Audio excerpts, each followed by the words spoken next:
Shabbat Shalom, amados irmãos. Shabbat Shalom. Queridos, primeira porção do quarto livro da Torá, livro de Números, Bamidbar, que significa? No deserto. Está em Números 1, começa no verso 1, vai até o capítulo 4, verso 20. Nós temos Haftará nos profetas em Oséias, a partir do capítulo 1, verso 10 até o capítulo 2, verso 20. E temos na Brit Hadashah, vulgo Novo Testamento, Mateus capítulo 4, de 1 a 17, e em Romanos capítulo 9, versos 22 até o verso 33. Queridos, prestem bastante atenção nesta paraxá de hoje. O título que eu estou dando para essa porção é Ordem no Deserto, alinhando a vida para a verdadeira retificação. Tikkun, retificação. Conforme Shaul nos escreveu, tudo quanto outrora foi escrito para o nosso ensino foi escrito, a fim de que pela paciência e pela consolação das Escrituras nós possamos ter esperança. Amém. Então tudo que está escrito na Torá, ao final é para que nós tenhamos esperança, para que nós tenhamos emuná, confiança, e ao mesmo tempo que nós possamos desenvolver a outra parte da emuná, do binômio confiança e fidelidade, que é sermos fiéis ao Eterno. Essa é a parte difícil, sermos fiéis. Conquanto nos esforcemos, nós sabemos que muitas vezes nós somos totalmente infiéis. E o Eterno trabalha conosco o tempo todo. A Haftará, aliás, as Haftarot, tanto do Tanar quanto da Brit Hadashah, trata dessa misericórdia do Eterno, a longanimidade do Eterno, sobretudo naquele texto que diz que Ele não quer que ninguém se perca, mas que todos façam techuvá, que todos cheguem ao arrependimento. Arrependimento aqui, queridos, é uma mudança drástica de direção e de atitude. E obviamente toda mudança começa onde? Na nossa mente. Nós mudamos o nosso pensamento, que é o que nos norteia, e obviamente o nosso pensamento vai resultar em ações práticas daquele novo pensamento. Se houver efetivamente uma mudança, uma techuvá, um retorno às instruções do Eterno, nós passaremos a apresentar frutos condizentes com esse retorno.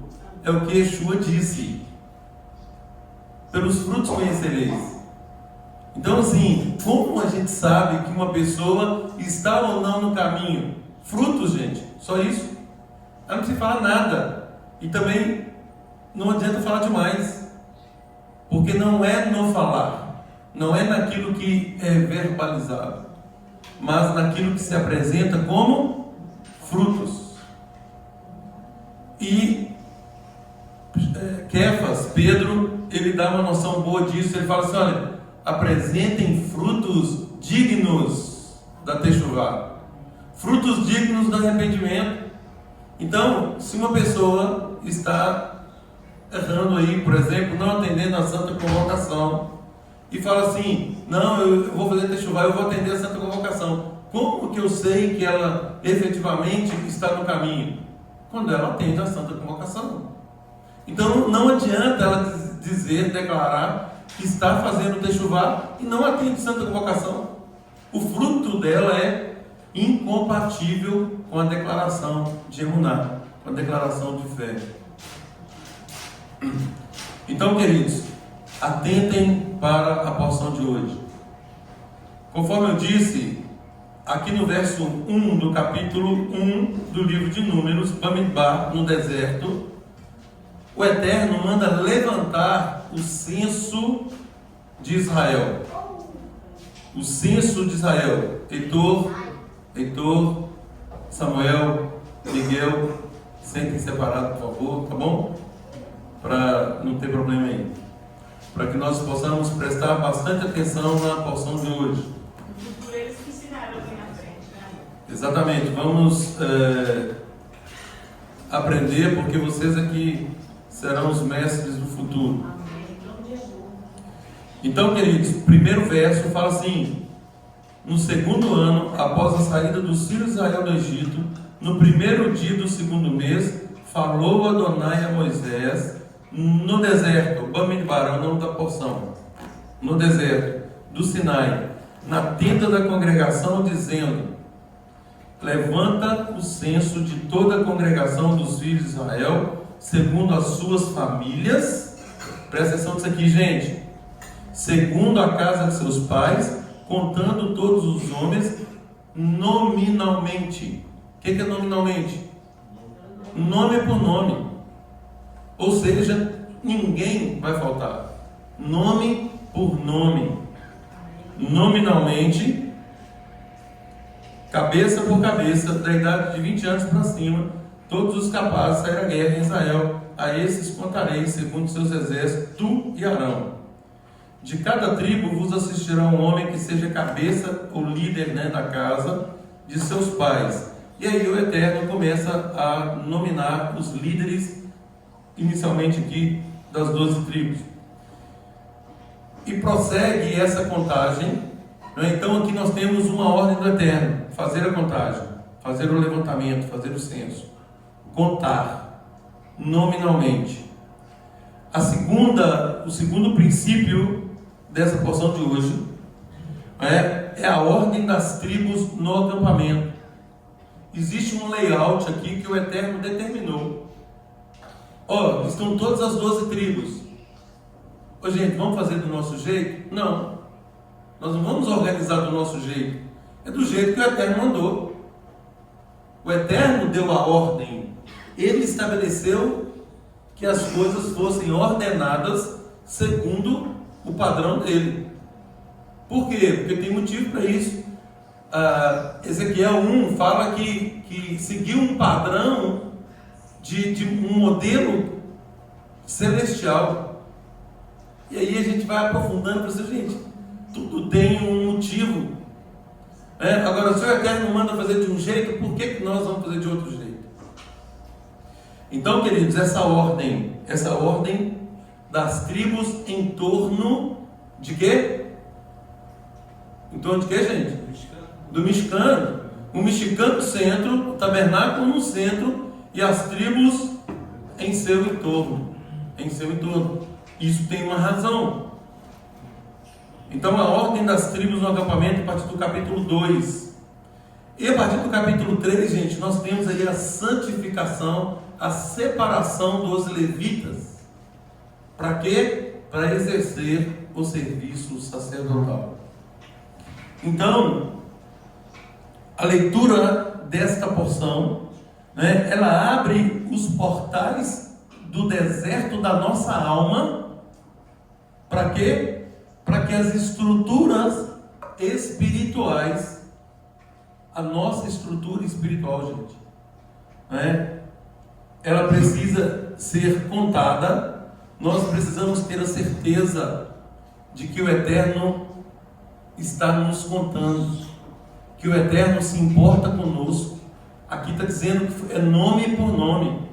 E vários textos da Brit Hadashah falando assim: olha, vocês não devem preocupar com muita coisa, mas preocupem-se em saber se o nome de vocês está onde? No livro da vida. Gente, essa contagem é para isso. Então importa que sejamos contados.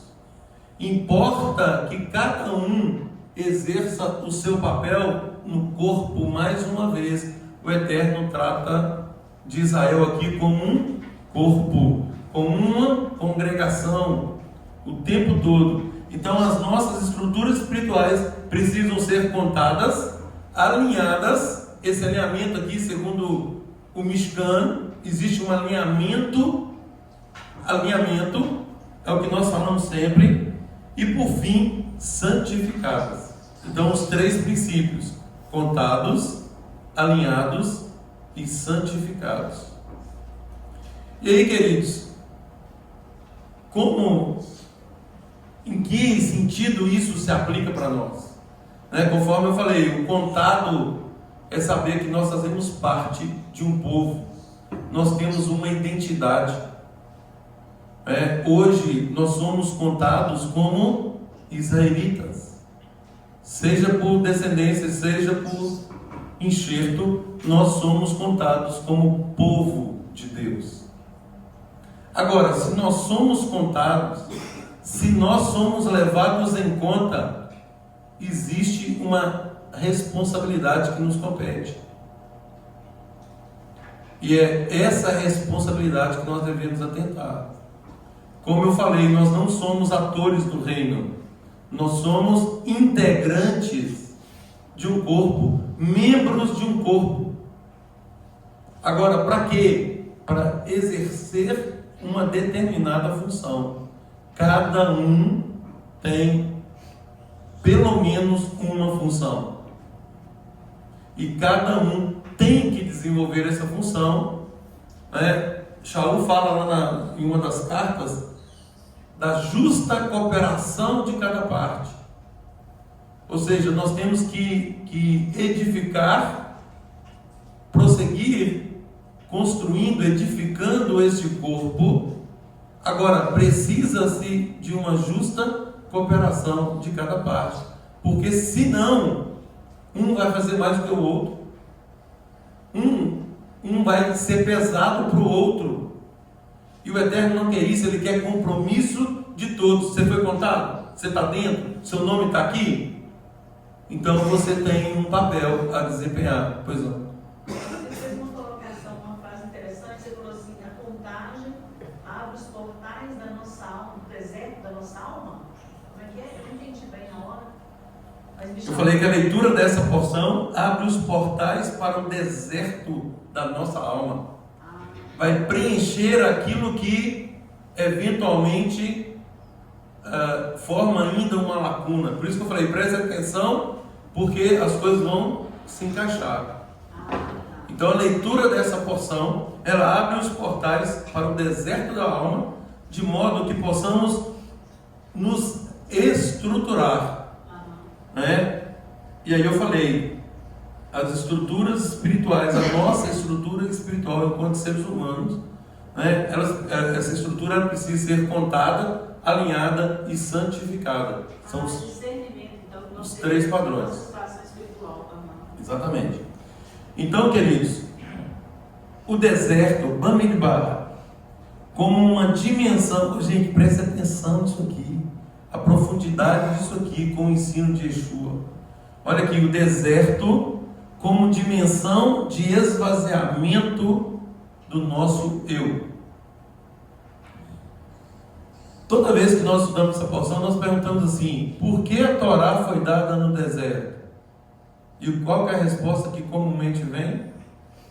Que é um lugar neutro, não é uma nação para falar que é de tal nação ou de tal povo. É 100% dependência. Se o Eterno não der, o povo morre. Gente, olha agora o sode que nos veio a partir também desse comentário. A Torá foi dada no deserto. Os midrashim, os escritos dos sábios do nosso povo, e um deles diz assim: o deserto é o lugar onde a vontade própria é anulada, e a Shekhinah do Eterno pode, de modo que a Shekhinah do Eterno possa repousar sobre nós.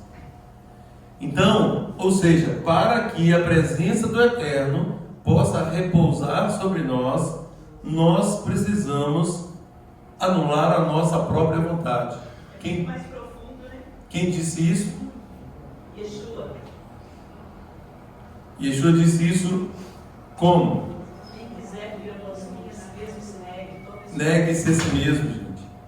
Negar-se a si mesmo, anular a própria vontade. Então, é no deserto, Bamidbar, que esta vontade é anulada. Bamidbar representa o espaço do Bitur Haesh, que é anulação do ego. A anulação do ego. Se nós não nos anularmos, anular a nossa vontade, se nós não nos esvaziarmos, efetivamente, não haverá espaço para recebermos do Eterno as suas instruções. Por quê? Porque não adianta conhecer as instruções e não praticá-las. Yeshua fala sobre isso. Aquele que ouve as instruções e não as pratica é semelhante a um homem insensato. Então, ouvir instrução e não praticar é insensatez. Agora, quando nós estamos vazios de nós mesmos, estamos no deserto espiritual, prontos para receber a instrução, aí sim, nós temos condições de internalizá-las, processá-las e voltar a externalizar com frutos dignos do arrependimento. É o que Kefas fala. Apresentem frutos dignos de arrependimento. Não é arrependimento e mais arrependimento. Eu não consigo atender a Santa Convocação, mas eu me arrependo e a partir de agora eu vou. Aí na próxima Santa Convocação, de novo. E de novo. Isso é arrependimento, mais arrependimento, mais arrependimento. Ou seja, não houve ainda a verdadeira mudança. O fruto não é compatível. Então, conforme eu falei, não são palavras, são frutos. A gente conhece, e Yeshua falou que vocês conhecerão pelos frutos. Pelos frutos conhecereis. Então, gente, não são palavras, não são declarações, não são discursos, são frutos. Nós somos pautados o tempo todo, seja na nossa casa, aliás, primeiro na nossa casa, com o nosso cônjuge, com os nossos filhos, acerca dos frutos que nós estamos apresentando. Depois no nosso trabalho, na sociedade, na congregação, enfim, frutos. Frutos. Se não tem fruto, não tem nada. Não tem nada. Então, a condição para que um discípulo receba a Torá é compreender a sua missão espiritual de forma clara. Compreender isso de forma clara. O papel no reino. Aquilo que eu falei mais cedo. Nós temos que saber a que viemos. Nós falamos aí de retificação, de tikkun, que nós estamos no mundo, a função de um israelita é receber a instrução e ser luz para outras nações, ser luz para as outras pessoas, retificar primeiro a si, para depois ajudar a retificar o mundo, não é assim? E aí nós comentávamos na mesa do café hoje, que já começou, nós já começamos a fazer essa retificação, retificamos aqui para que possamos nos habilitar ao mundo vindouro. Então não espere, não é nada para depois. O deserto é o lugar onde o ego é esvaziado para que a presença divina possa habitar, conforme já falei. O deserto é símbolo de transição entre escravidão e liberdade interior. Ou seja, aqui comparamos o deserto nos dias de hoje. O mundo. Eu estava no mundo. Então, queridos, esse deserto é uma transição de escravidão. Quem está no mundo está escravizado às normas do mundo. E o mundo, conforme Yeshua disse, o mundo jaz onde? No maligno. O mundo repousa, gente. Ele descansa sobre o maligno, sobre uma ordem totalmente contrária à ordem do Eterno. Totalmente contrária. Uma ordem onde o que se valoriza é o antropocentrismo, é o homem no centro, satisfaça-se. Né? Você merece ser feliz, você precisa ser elogiado, você precisa ser venerado, você precisa ser louvado. É isso que o mundo apregou. Não que no reino nós não sejamos honrados, louvados, né? Só que aí na perspectiva correta, de acordo com as instruções celestiais, as instruções do nosso Pai, tal qual ele instruiu Yeshua, né, que agiu plenamente de acordo com a vontade dele. Então, gente, a verdadeira glória, a verdadeira valorização, ela só acontece no reino. No mundo, ela é fugaz e falaciosa, mentirosa. Ela traz uma glória momentânea, né? Mas no fim, isso resulta em morte. Enquanto no reino, nós estamos trabalhando para retificar, para consertar, né? E isso é levado em consideração pelo Eterno. Então, ele nos leva muitas vezes, né? Ou nos coloca num deserto para tratar isso conosco. E se nós não permitirmos essa transição, nós impedimos essa moldagem. É por isso que Yeshua fala de duas coisas, né? Do negar-se a si mesmo e do nascer de novo. Rafael falou na mesa hoje assim: então eu vou ter que morrer de novo, vou ter que morrer para nascer. Exatamente isso, certíssimo. Vai ter que morrer. Morrer para nós mesmos, morrer para a nossa vontade, para que nós consigamos renascer. Ou seja, tem que haver um esvaziamento para que nós possamos ser cheios agora das instruções do Eterno, cheios do Rua, do Espírito de Deus, para que nós consigamos fazer aquilo que o Eterno espera que nós façamos. Então é um símbolo de transição entre escravidão e liberdade interior. Cada um precisa ser conduzido ao deserto para desconstruir falsas identidades e receber a sua real missão espiritual. Temos que passar pelo deserto. Precisamos desse esvaziamento. Precisamos agir como nosso mestre. Yeshua foi ao deserto? Sim, claro, foi. Com que objetivo? Ser testado. Para ser testado. Abram aí em Mateus 4, a partir do verso 1, Haftarah de hoje. Mateus 4. A pergunta é: por que nós passamos pelo deserto? Eu perguntei se Yeshua, nós seguimos o modelo de Yeshua. Yeshua foi tentado? Mateus 4. A seguir, foi Yeshua levado pelo Rua ao deserto para ser tentado pelo adversário. Então pronto, pelo seu adversário.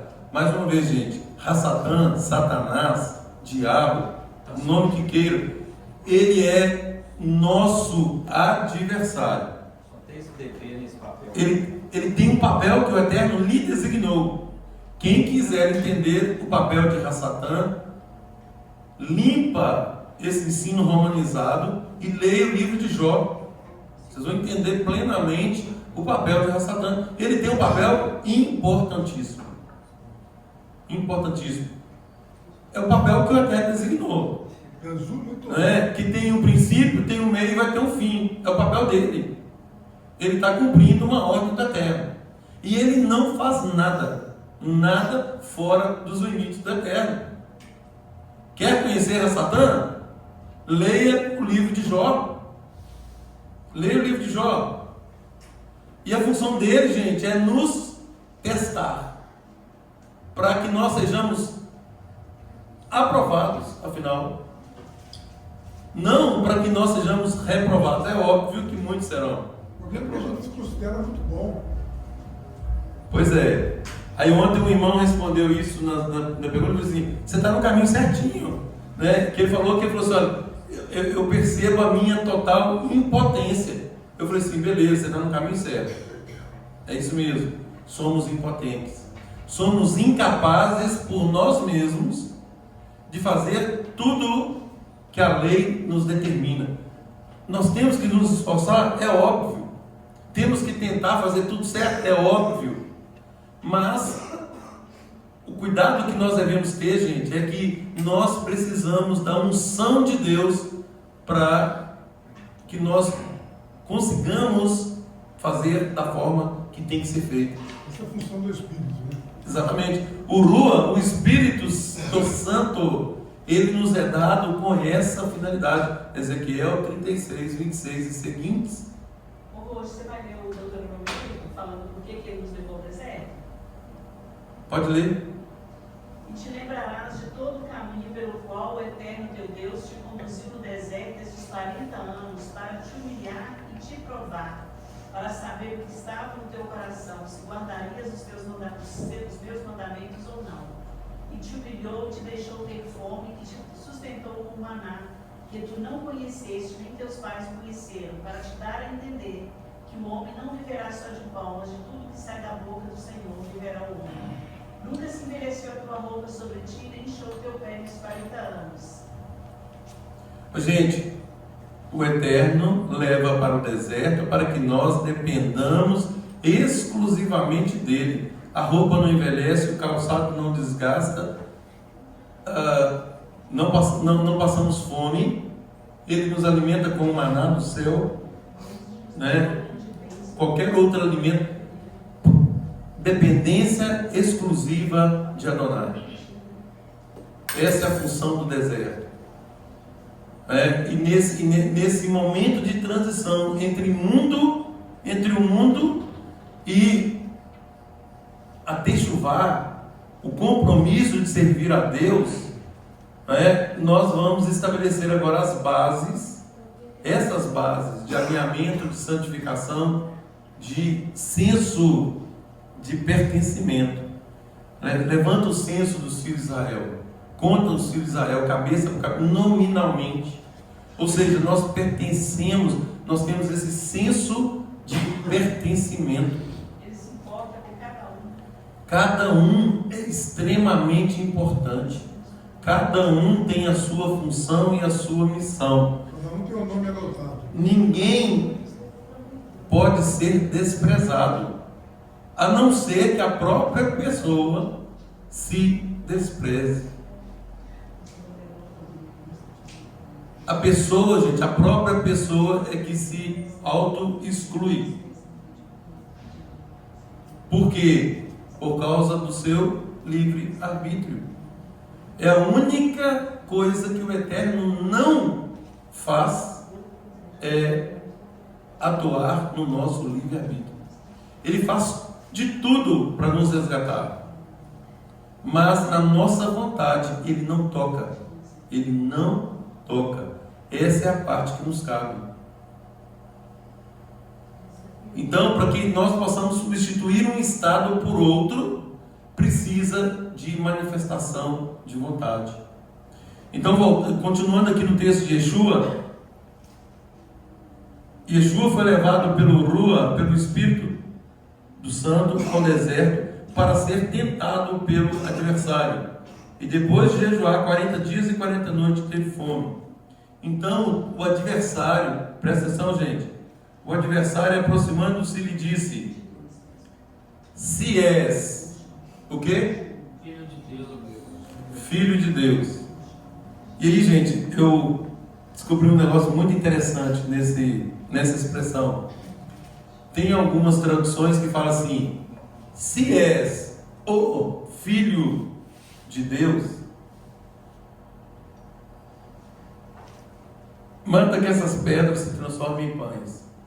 Mas a tradução correta, inclusive qualquer pesquisa simples que vocês fizerem do texto aí, vocês vão ver que nem no hebraico nem no grego existe o artigo o. Então do jeito que está aqui na João Ferreira de Almeida, revista atualizada, fala assim: se és filho de Deus, manda que essas pedras se transformem em pães. Ou seja, se você, Josley, se você, Ednei, Maxwell, Anderson, Davidson e todos os demais são filhos de Deus,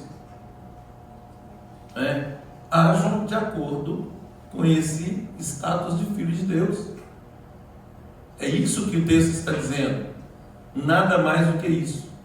Nós sabemos o que o romanismo fez com esse texto, principalmente agregando o artigo o. Se és o filho de Deus. Não, Yeshua estava na condição de filho de Deus. Assim como nós,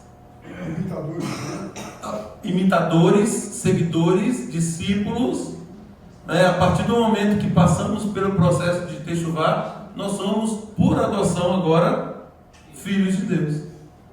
Mesmo jeito. Estamos na mesma categoria.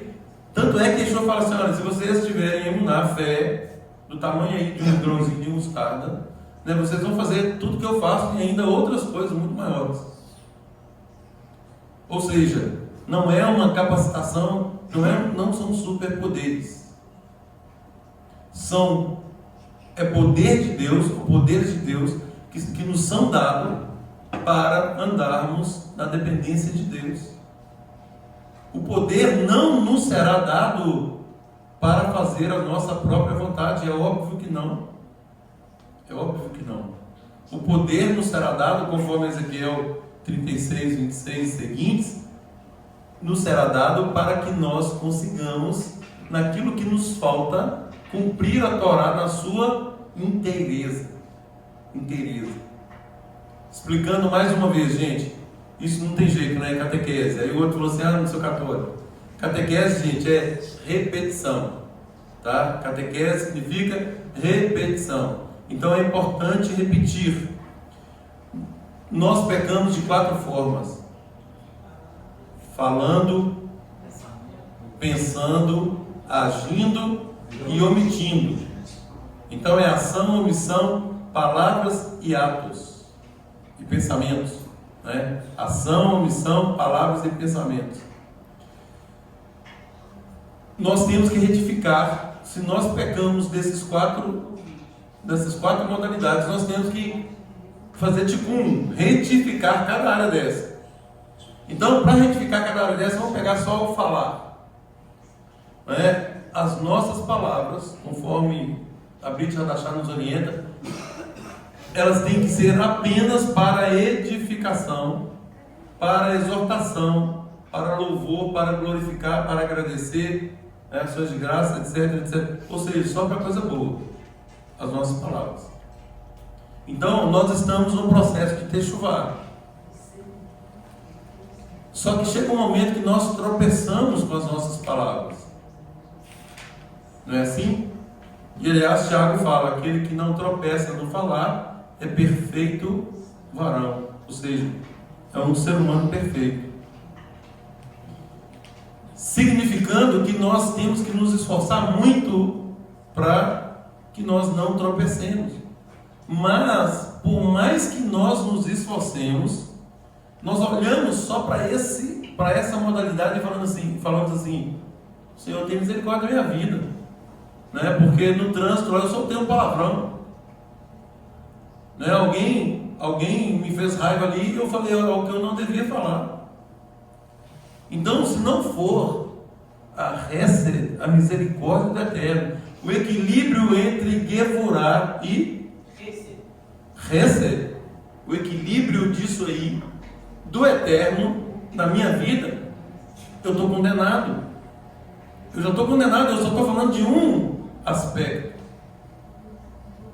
É aí que a misericórdia, a graça dele, e o papel de Yeshua, a justificação que Yeshua nos dá, nos coloca numa condição de justo, de justificado, mesmo não sendo. E aí que recebe o galardão. Nós não somos justos, mas por meio de Yeshua, Ele nos justifica.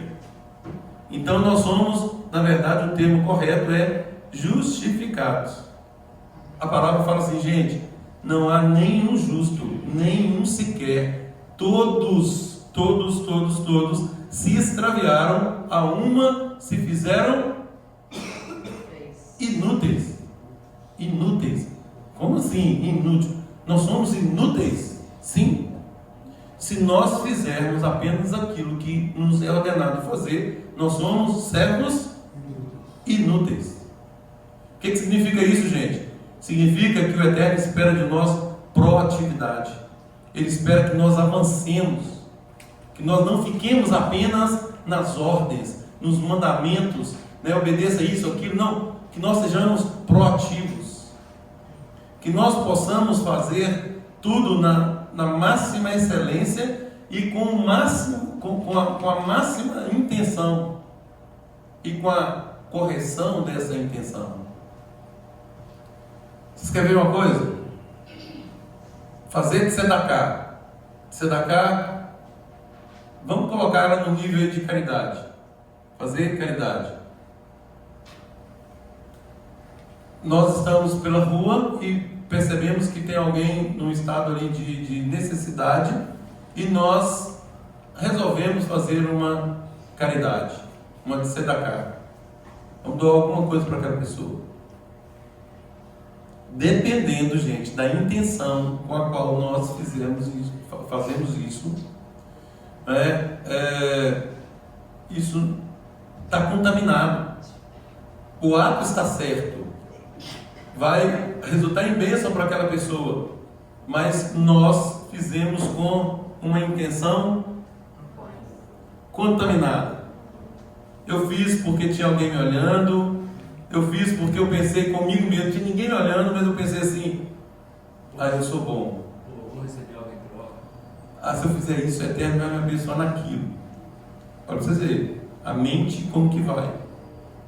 E aí eu começo a fazer elucubrações, pensamentos que contaminam a minha própria intenção de fazer algo que é bom.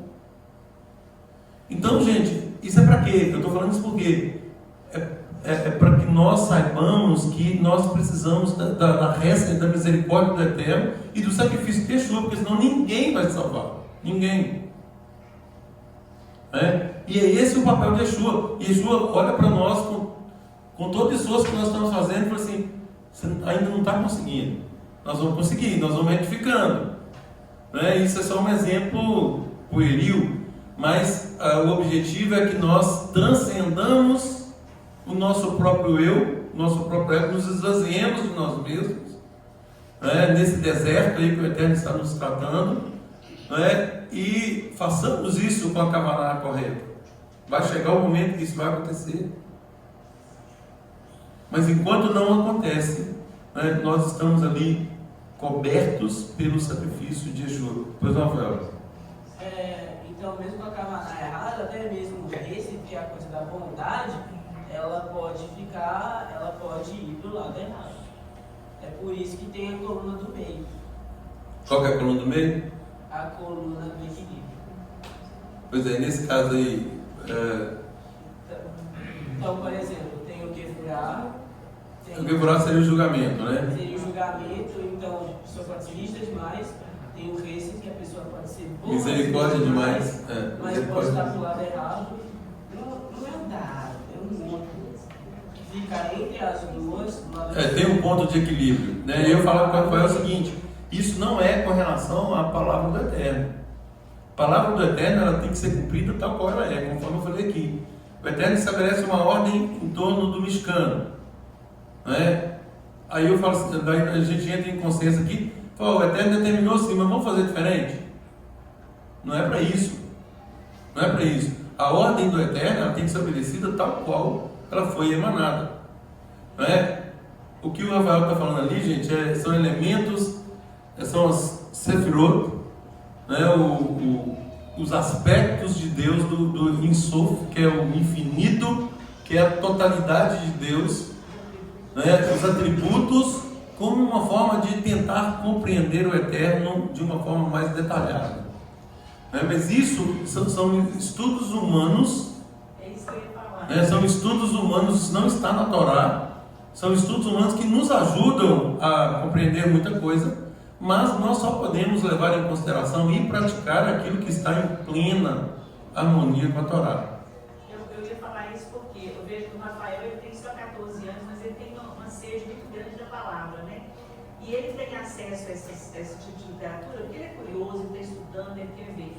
Tem que ter só o cuidado mesmo de centrar na manifestação que já teve de Yeshua, né? Como está em Hebreus 1, porque muitos desses escritos são de pessoas que não tiveram experiência com Yeshua, né? São pessoas abençoadas, mas que não tiveram essa experiência. Então tem que ter senso crítico mesmo, né? Sem dúvida. Gente, e mais uma vez, vamos continuar aqui porque eu preciso concluir. No verso 3: se és filho de Deus, mande que essas pedras se transformem em pães. E Yeshua, porém, respondeu: está escrito, presta atenção. O adversário fala assim: se é filho de Deus, se você é filho de Deus, pede o que você quiser ir e Deus vai dar um jeito. Não é assim? E aí Yeshua contrapõe-se ao adversário com a própria palavra. Ele fala assim: está escrito, não só de pão viverá o homem, mas de toda a palavra que procede da boca de Deus. Então o adversário levou a cidade santa, Jerusalém, colocou-o sobre o pináculo do templo e lhe disse: se és filho de Deus, atira-te abaixo, porque está escrito. Aí ele usou também algo que está escrito. Ah, bom, está escrito? Então também está escrito: aos seus anjos ordenará a teu respeito que te guardem. Eles te susterão nas suas mãos para não tropeçares em alguma pedra. Está escrito isso. Veio com a palavra. Ah, é a palavra? Então está aqui a palavra. Aí Yeshua coloca a palavra no seu contexto. Respondeu Yeshua: também está escrito: não tentarás Adonai teu Deus. Ou seja, isso que você está falando não se aplica. Então, um religioso vira para mim e fala assim: eu posso naquele que me fortalece, justificando que ele pode fazer algo de errado. Não é dessa forma. Né? Não tentarás Adonai teu Deus. Levou ainda o adversário a um monte muito alto, mostrou-lhe todos os reinos do mundo e a glória deles, e lhe disse: tudo isso te darei, se prostrado me adorares. Então Yeshua lhe respondeu: a Adonai, teu Deus,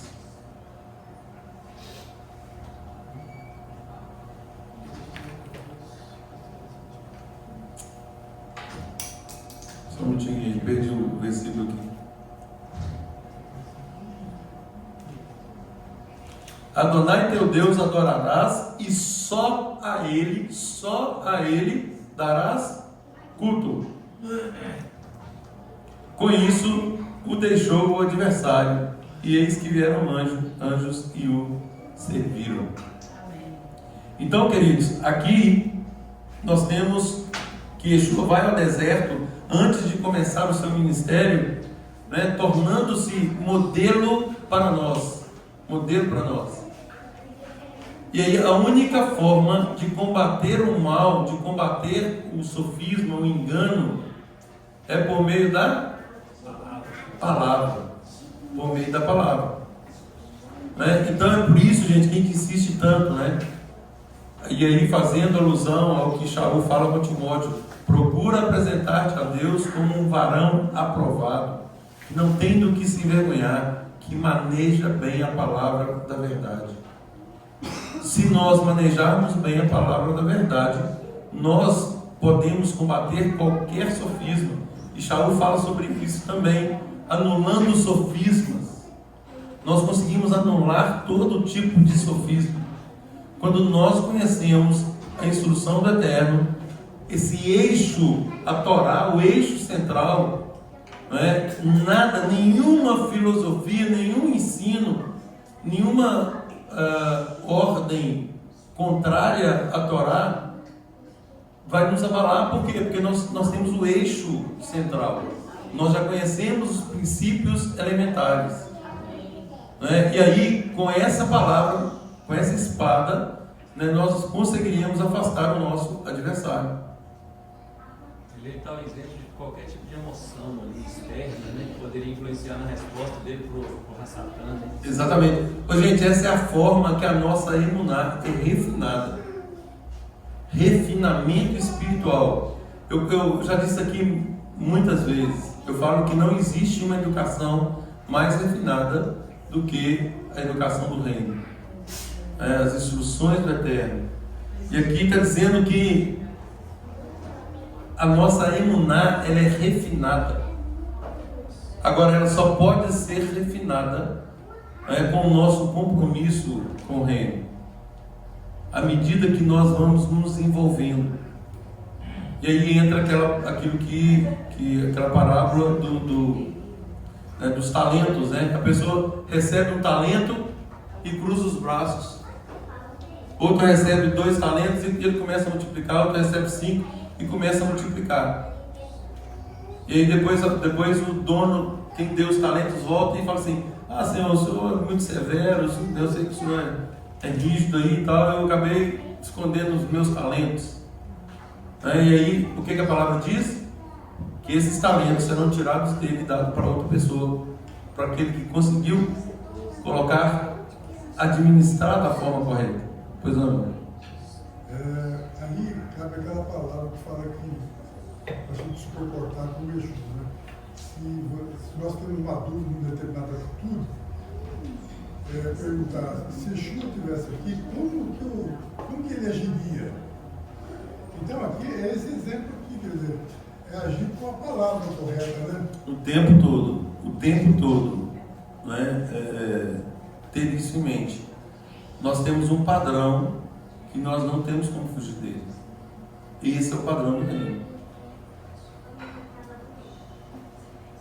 Ser contado é ser responsável. Ser contado significa convocado para o exército de Deus. E aí, gente, nós lemos aqui, né, cabeça por cabeça, nominalmente. Pressupondo que todos que estão aqui, né, são contados nominalmente, cabeça por cabeça. Você tem participado do exército de Deus da forma como ele está, da forma como ele espera? Você tem cumprido as instruções dele, tal qual ele te habilitou nessa convocação?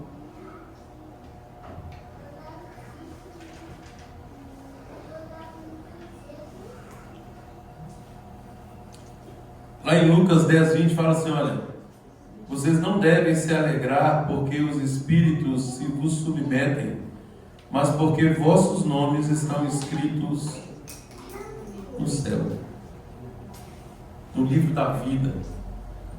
O Eterno nos convoca. Nós, pressupondo que todos aqui ouviram o chamado de Techuvá, esse chamado agora, gente, ao deserto, o chamado ao refinamento espiritual, o chamado à retificação. Maria Lúcia leu o texto de Deuteronômio ali, onde fala isso aí.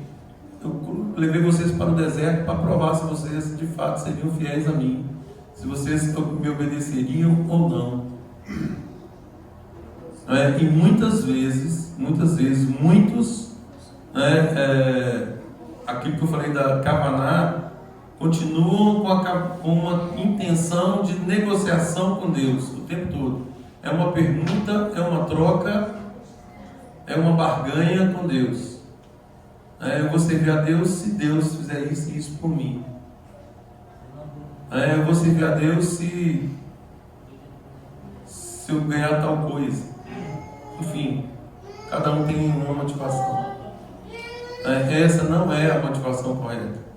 E nesse texto fala, né, que Deus nos leva ao deserto porque nos ama, conforme a gente cuida.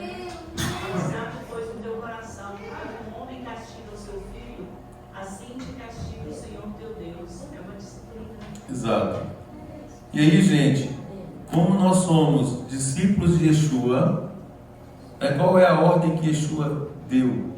Yeshua determinou que se fizesse discípulos, ensinando a guardar tudo o que ele ordenou. Essa é a ordem dele.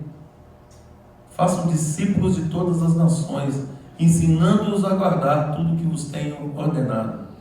Então, se nós somos alistados nesse exército do Mashiach, de Yeshua, nós devemos nos responsabilizar pelo nosso papel na retificação do mundo, no Tikkun Olam, retificar o mundo.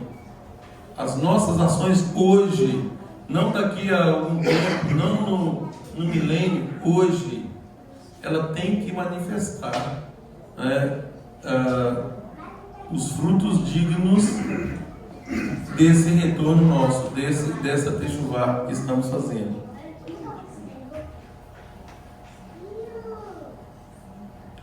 O Mishkan no centro e as tribos alinhadas, posicionadas em torno do Mishkan em perfeita simetria. Não vai dar tempo de explorar, depois vocês leiam Ezequiel capítulo 1. Ezequiel capítulo 1 fala sobre isso, essa forma arquetípica de o Eterno dispor ali da ordem do Mishkan. E aí nós podemos conversar durante a semana. Queridos, a separação dos levitas no processo de santificação aconteceu por um motivo. Qual foi? O pecado do bezerro de ouro. O serviço sacerdotal ficaria a cargo de quem? Dos primogênitos. Eles foram suficientes. Os primogênitos, por conta do pecado do bezerro de ouro, o Eterno faz uma substituição. Ele tira agora e coloca a tribo de Levi para fazer o serviço sacerdotal. Ele separa ali os levitas. Aí, gente, aqui vem a questão do resgate do primogênito, que se chama Pidyon Rabem. Resgate do primogênito. O primogênito, o Eterno determinou no princípio que todo primogênito é dele. Primogênito é aquele que abre a madre. Então, não é o primeiro, é o primeiro homem, sexo masculino. Então esse é o primogênito. E aí tem que fazer a cerimônia do Pidyon Rabem, do resgate do primogênito. Isso aí é um procedimento que tem que ser feito de acordo com a Torá.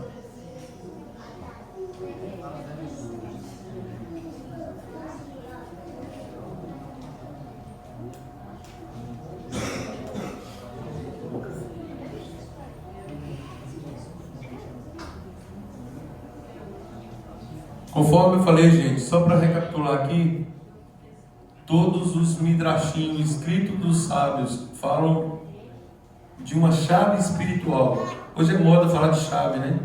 Existe uma chave espiritual e tal. E eles falam isso mesmo. Uma chave espiritual. O deserto representa a anulação da própria vontade e da autossuficiência. O princípio é maravilhoso, porque isso está plenamente compatível com a ordem de Yeshua. Negar-se a si mesmo. Nascer de novo. Então, anule a sua própria vontade. Anule a sua autossuficiência. Dependa, faça apenas aquilo que é da vontade do meu Pai. Disse Yeshua. Êxodo 19:5. Pode. O Êxodo 19:5 fala assim: se vocês prestarem muita atenção ao que eu disser e guardarem minha aliança, então serão tesouro dentre todos os povos, pois toda a terra é minha, e vocês me serão um reino de Kohanim, um reino de sacerdotes, uma nação separada. E essas são as palavras que você deve falar ao povo de Israel. Amém. Então, Com base nessa palavra, abra aí Apocalipse 1. Gente, abram aí Apocalipse 1, prestem atenção nesse texto.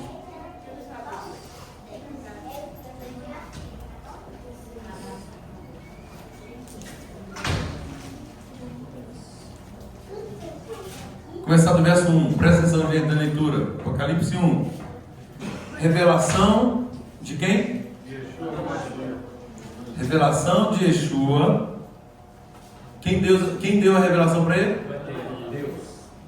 Que Deus lhe deu para mostrar aos seus servos as coisas que em breve devem acontecer, e que ele, enviando por intermédio do seu anjo, notificou o seu servo João. Então aqui nós temos o Eterno dando a revelação para Yeshua, e Yeshua manda o anjo notificar João. Essa é a ordem. O qual atestou a palavra de Adonai e o testemunho de Yeshua quanto a tudo o que viu.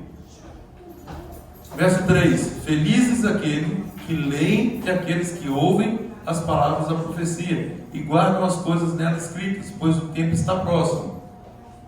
E aí começa: João, as 7 congregações que se encontram na Ásia, graça e paz a vós outros, da parte daquele que é, que era e que há de vir, da parte dos 7 espíritos que se acham diante do seu trono.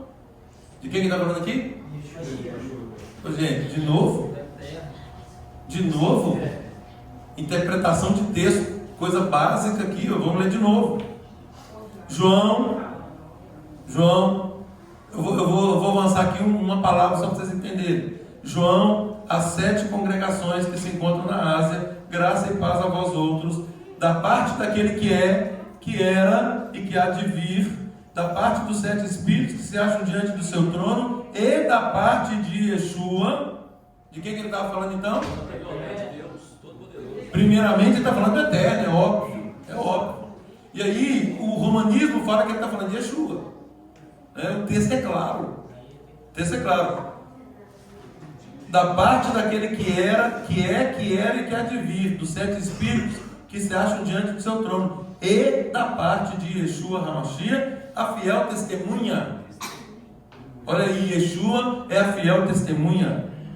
Yeshua é o primogênito de onde? De quem? Não, dos mortos. O primogênito dos mortos. Foi o primeiro a ressuscitar para nunca mais morrer. Yeshua é o primogênito dos mortos. E o soberano dos reis da terra. Yeshua, gente, é Adão. Ele é o Senhor absoluto da terra. Ele é que vai reinar. O Eterno delegou isso para ele. O governo de 1000 anos é dele. Ele vai reinar com cetro de ferro. Ou seja, a Torá ali vai ser aplicada tal qual ela é, né, conforme Isaías, Ezequiel, Jeremias, enfim, os livros proféticos. Então, agora preste atenção na sequência aqui. Ele é soberano dos reis da terra, aquele que nos ama e pelo seu sangue nos libertou dos nossos pecados. O que está escrito agora na sequência? Nos constituiu o quê? Um reino de quê? Sacerdotes para Adonai. Ele não constituiu reino e sacerdotes para ele, não? Ele constituiu um reino e sacerdotes para quem? Gente, olha aqui, nos constituiu reino, sacerdotes para o seu Deus e Pai. A Ele, ao Pai, a glória, o domínio pelos séculos dos séculos. Amém. Então, Yeshua nos constituiu um reino, sacerdotes para Deus, para o Pai dele, para Deus. Pedro, Kefas fala sobre isso. Vós, porém, sois raça eleita, sacerdócio real, nação santa, povo de propriedade exclusiva de Deus, a fim, ou seja, tem um objetivo de proclamar as virtudes daquele que nos tirou das trevas para a sua maravilhosa luz. Esse é o nosso papel, gente. É o papel de proclamar essa retificação, a luz, a retificação do mundo. Esse é o nosso papel. Conforme diz, e o Eterno estava em Yeshua reconciliando consigo o mundo e nos deu o ministério da reconciliação. Esse é o nosso papel. Nós fomos convocados para isso. Se nós não nos atentarmos para isso, para o nosso papel, para a nossa missão, nós estamos com o script errado. Nós não estamos cumprindo o papel que nos foi designado.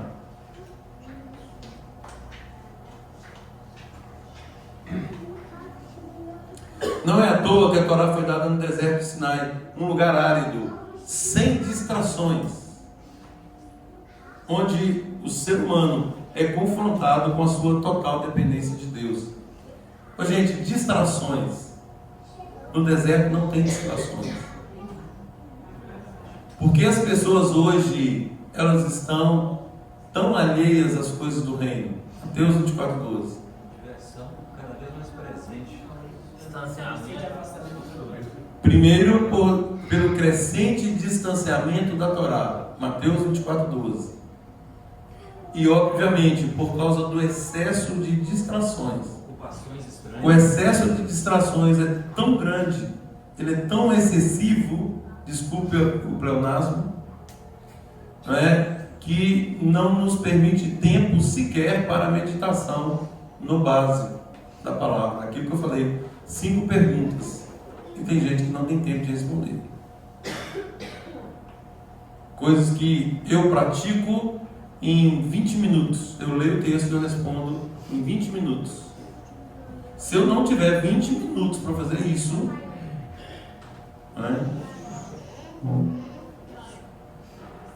e é óbvio que eu não estou dizendo que nós devemos gastar só 20 minutos.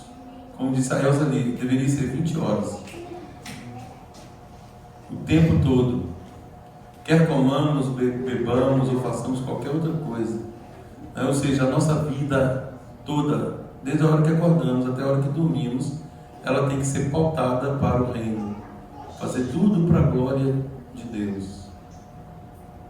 Ou seja, nós somos um discípulo ambulante, um discípulo atuante, onde nós passarmos, nós vamos deixar ali o bom perfume de quem? De Yeshua, porque ele é o nosso modelo.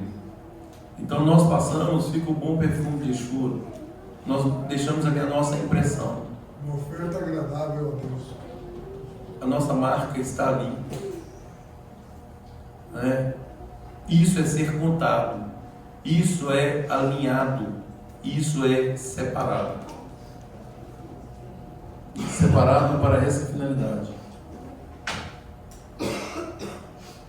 Para receber a Torá, agora, no coração, que é a revelação máxima de Adonai, nós temos que ser abertos, humildes, sem defesas do ego, vazio de vaidades e prontos para permitir a atuação do Rua na nossa vida. O Espírito de Deus, conforme o Eterno fala lá em Jeremias 31, eis que vem dias, diz Adonai, que renovarei a minha aliança com a casa de Israel e com a casa de Judá.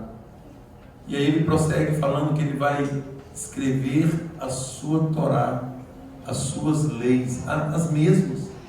Não mudou nada, não revogou nada. Essas leis agora, elas estarão escritas no nosso coração. Agora, para que isso aconteça, nós temos que nos esvaziar. 2 corpos não ocupam o mesmo espaço, o mesmo lugar. Se estivermos cheios de nós mesmos, não há espaço para a atuação do Rua. É por isso que Yeshua manda negar a nossa vontade. É por isso que Yeshua fala que nós temos que nascer de novo. Nascer de novo, gente, é começar com uma criancinha. O Josley está com uma criancinha recém-nascida, o Maxwell. Sabe o que significa essas criancinhas? Isso é um cheque em branco do Criador para vocês. Vocês é que vão preencher ali os valores. desses cheques. Os verdadeiros valores competem a vocês, pais. O Eterno confia essas vidinhas na responsabilidade de vocês, mas com a obrigação de restituí-la lá na frente aprová-las. E Ele vai cobrar isso de vocês.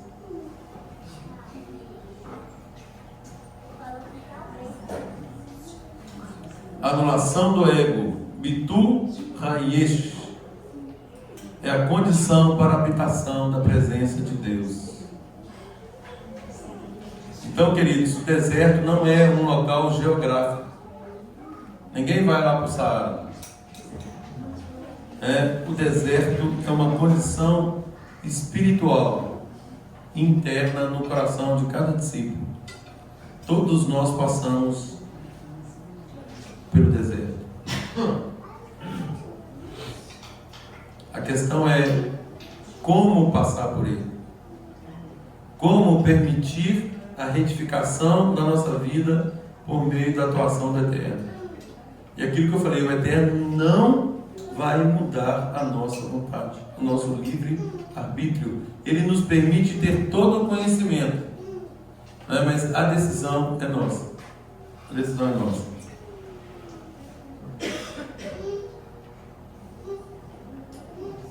E aí olha o Midrash. Yeshua está ecoando o princípio espiritual de dois Midrash que era conhecido dele na época. E aliás ele fez isso em vários discursos dele.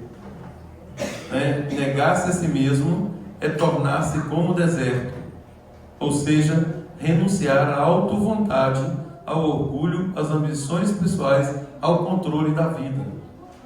Isso não é uma mera renúncia externa, mas uma transformação interna radical. É um retorno ao estado de humildade absoluta diante de Deus, no qual se pode receber, aí sim, agora a Torá viva.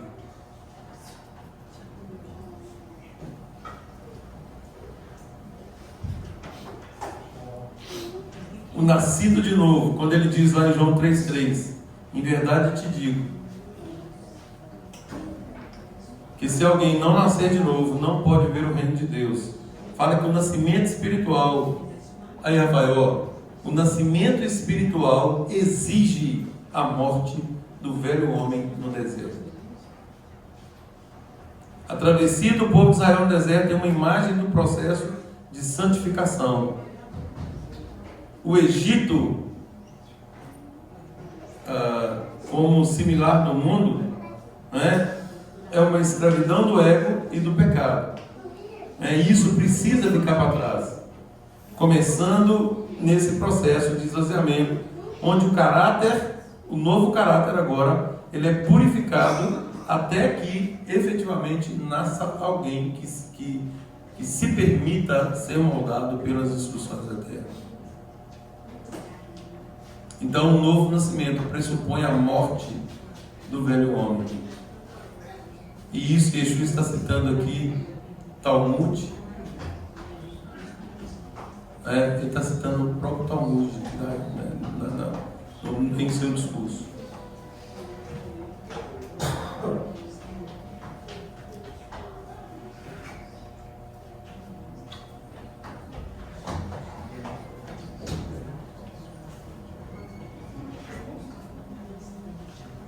Gente, a grande dificuldade, e isso também é uníssono no meio messiânico, a grande dificuldade do messianismo hoje é submeter a vida ao governo de Deus.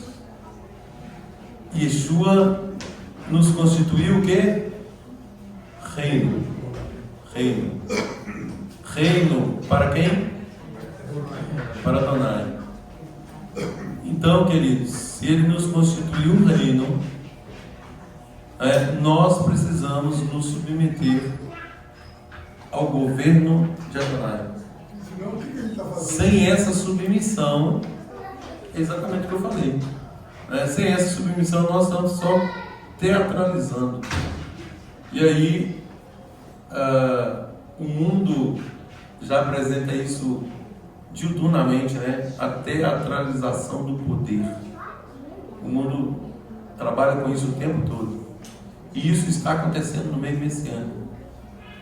Por quê? Porque está sendo uma religião apenas externa, apenas com aspectos externos, sem nenhuma mudança interior.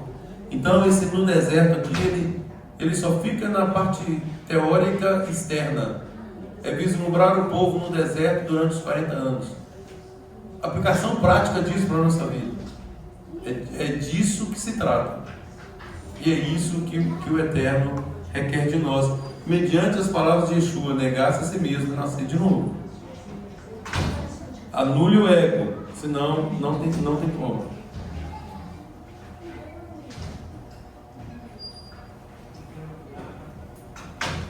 Queridos, que o Eterno nos abençoe, que Ele nos capacite a vivermos essas preciosidades que Ele tem falado no nosso coração. Ser discípulo de Yeshua não é algo fácil, mas precisa ser feito da forma correta. Precisa ser desenvolvido, né? Tem que ser desenvolvido. A nossa salvação, gente, ela é um presente de Deus. Agora, conforme Shaul fala, desenvolver-a. Ela precisa ser desenvolvida. E esse desenvolvimento, ele só acontece por meio de um corpo estruturado, onde tem leis fixas e justas, que são as instruções do Eterno. E o grande problema do ser humano é se submeter a essas instruções. Por quê?